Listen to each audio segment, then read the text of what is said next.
Módulo 3. O que é cabelo quebradiço? É o processo de quebrar os fios em partículas. Exemplo: basta pegar uma pequena mecha pelo meio, esticá-los com firmeza e puxar as pontas. Se ele se fragmentar em diversos pedacinhos, é porque ele perdeu sua elasticidade e se tornou poroso, fragilizado e danificado. Por isso, é por excesso de química de uso incorreto. Veja na imagem.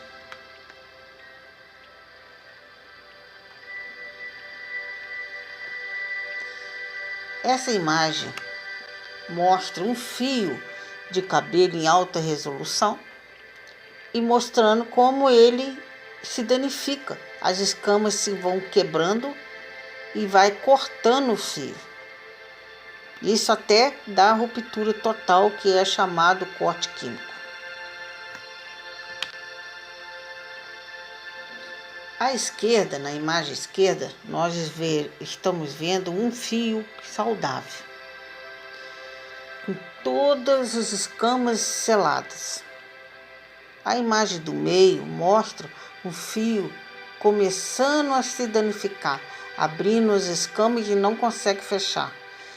A imagem à direita mostra um fio totalmente danificado, todas as escamas abertas e várias soltas.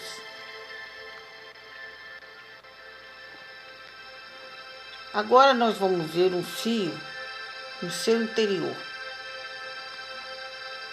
A cutícula é a parte externa, onde tem as escamas.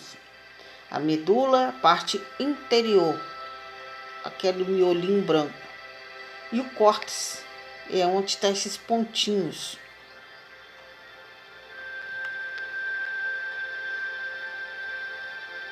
Agora, cada parte tem um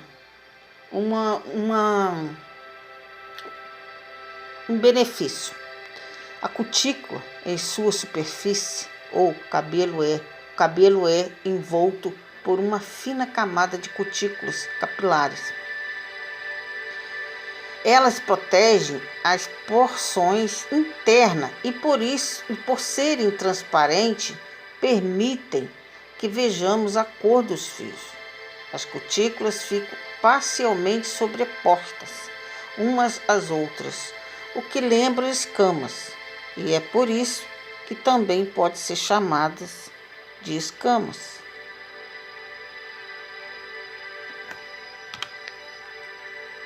Medula.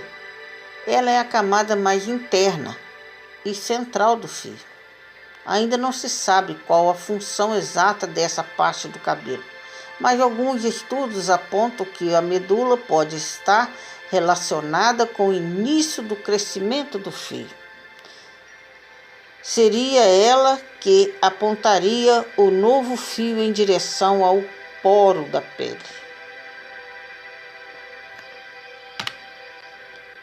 Córtex. Na segunda camada do cabelo encontramos o córtex. Ele é a porção predominante na formação do fio e onde temos a maior quantidade de proteína, o que torna o coração do fio. É a estrutura do córtex capilar que diz seu grau de resistência, elasticidade e cor do fio.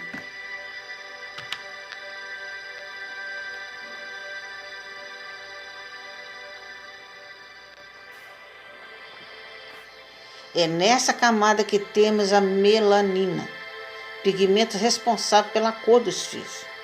No córtex também se encontram as ligações químicas que formam o nosso cabelo.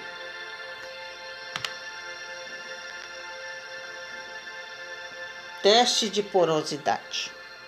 A porosidade é uma capacidade do cabelo em absorver umidade. O cabelo danificado será altamente poroso, com as camadas da cutícula aberta expondo o córtex. O cabelo neste estado terá um aspecto seco e quebradiço. Primeiro passo é fazer diagnóstico do fio, para saber qual o motivo da fragilidade. Pegue alguns fios e puxe com firmeza para ver se fragmenta. Anote um histórico capilar da cliente numa ficha de anamnese. O ideal ao cabelo danificado e muito poroso é ser cortado e tratado antes de submeter a qualquer química.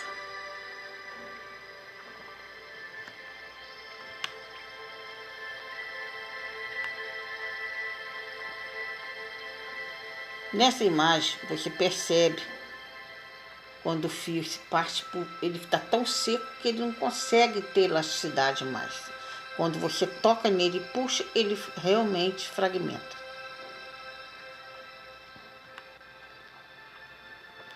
Essa é a ficha de anamnese que você deve anotar, fazendo as perguntas básicas para o seu cliente.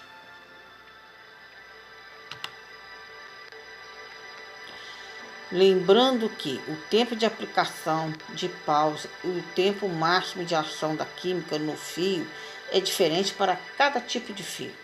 Por isso, é importantíssimo observar a espessura do fio, se ele é fino, médio ou grosso, antes de aplicar qualquer química. Veja o exemplo na tabela abaixo. Fino, médio e grosso.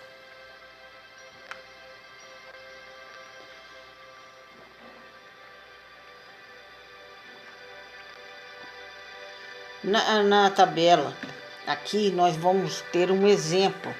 A espessura do fio, se ele é fino, se ele é médio, se ele é grosso. Então, de acordo com a espessura dele, vai ter o tempo de aplicação. O tempo de aplicação do fino, do médio e grosso pode ser o mesmo. Mas o tempo de pausa varia. O tempo de pausa para o fino é apenas 20 minutos. Para o médio, apenas 30 minutos. O grosso, 40 minutos. Tempo máximo de tolerância para que o fio não quebre é 25 minutos para o fino, 35 minutos para o médio e 45 minutos para o grosso. Mas esses exemplos aqui são apenas para ilustrar, não é que você tem que seguir isso na risca, porque cada caso é um caso. Por isso o profissional tem que ter realmente experiência para saber olhar e observar o fio, ver como ele já está se comportando com os minutos que vai se passando. É claro que eu coloquei uma tabela aqui para dar uma ideia de cada espessura de fio, mas isso não é uma regra.